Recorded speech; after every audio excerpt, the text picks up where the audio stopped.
Hello children, good morning. Today I want to discuss about Tyndall effect and based on this how the sky seems to be blue in color. Okay, Nanda? So before discussing Tyndall effect, once we discuss scattering of light. Okay, Nanda? Scattering of light already you learnt in the previous class. Here, Nana, actually, solutions are two types. Solutions are two types. Those are homogeneous and heterogeneous, as you know very well. Homogeneous solution and heterogeneous solution. Okay, what is homogeneous and what is heterogeneous? In homogeneous mixture, the dissolved particles we can't see. Is it or not? For example, it is a homogeneous solution. Homogeneous. This is heterogeneous. Okay, Nana. In the homogeneous solution, we can't see the dissolved particles in the solution. But in the heterogeneous solution, we can't see with naked eye, but on passing light through this heterogeneous solution, we will observe colloidal particles, means dissolved particles. Okay, Anna? So, homogeneous solution, it is a clear solution, but heterogeneous solution, it contains some colloidal particles. Those will be visible by on passing light through that solution. Best example for heterogeneous solution is milk. Nana. Milk is best example. Okay, and otherwise you can take normal water also. Normal water. Okay, means tap water. Tap water also, it contains so many dissolved particles. No? In the homogeneous solution, if you take distilled water,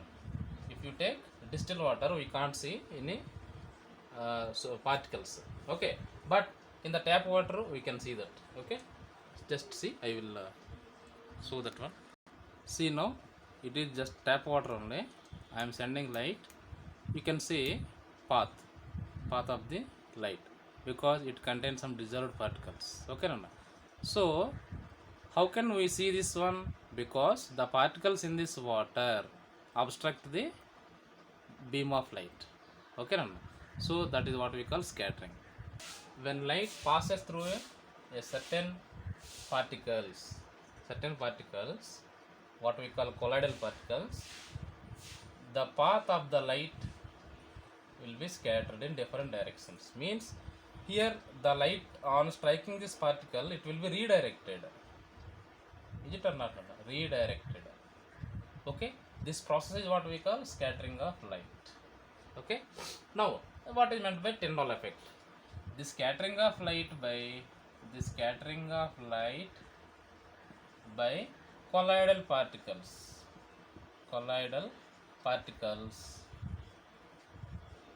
What we call Tyndall effect. Okay, the scattering of light by colloidal particles is what we call Tyndall effect.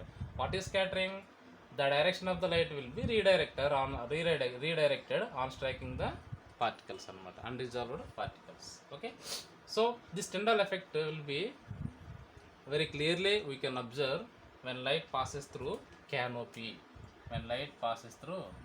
What is meant by canopy? Canopy means it is in the dense forest we can observe this canopy. Means the branches of one tree and another tree, when they come close each other, in between the leaves some gaps will be there. No? So when light passes through these small holes, we can see the redirection of the sun rays. I think in that 9th class you may observe that one. See here, no? This is what canopy. So in that canopy we can observe Tyndall effect. Means the sun rays when passing through the holes, then the direction of the light will be redirected. This is what we call Tyndall effect. Okay, so now in our topic, than Tyndall effect, scattering is more important topic now.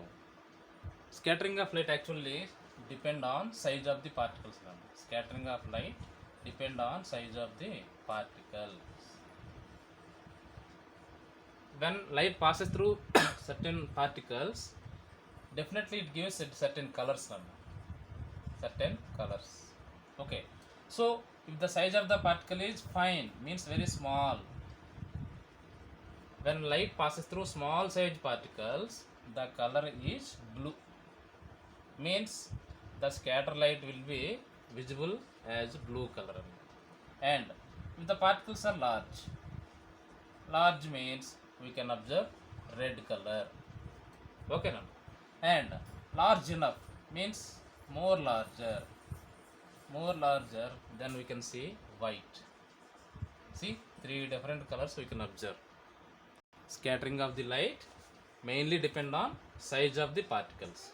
If the size of the particles are very small, then that small size particles scatter blue light anamata.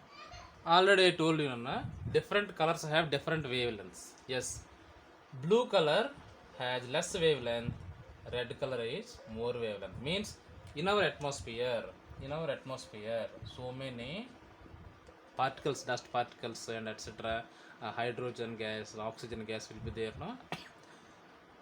So when sunlight passes through these particles, they give blue light, because when light passes through small size particles in the atmosphere, they redirect the blue color sunlight. Okay, then we can see the sky is in the blue color. Okay, so what I told, scattering of light depend on the size of the particle. If the size of the particles are very small, then the scattering will give blue light, because those particles which are very effective to scatter blue light, because they have less wavelength. Okay, that's why sky seems to be blue in the color. But in the sun rising and sun setting, the scattering will be done by large particles, means they are more wavelength, then we can see red color. Okay, so this is scattering, and before what I told, Tyndall effect. You can read the textbook, then you can easily understand this Tyndall effect and the scattering of light. And tomorrow we discuss how the sky seems to be blue color one more time. And to the astronauts there will be no sky, no, after certain length in that atmosphere. We can say the 3-4 different layers are there. I know, stratosphere and thermosphere, etc. So above that layers means above the atmosphere, there will be only vacuum is there, no sunlight, etc. Sunlight will be there, but there is no medium. Then the astronauts see the sky as dark in the color anamata. Okay, Nana? This is very simple topic only. How the astronauts see the sky means dark in the color, because there is no atmosphere. Means no atmosphere means no scattering of light. Okay.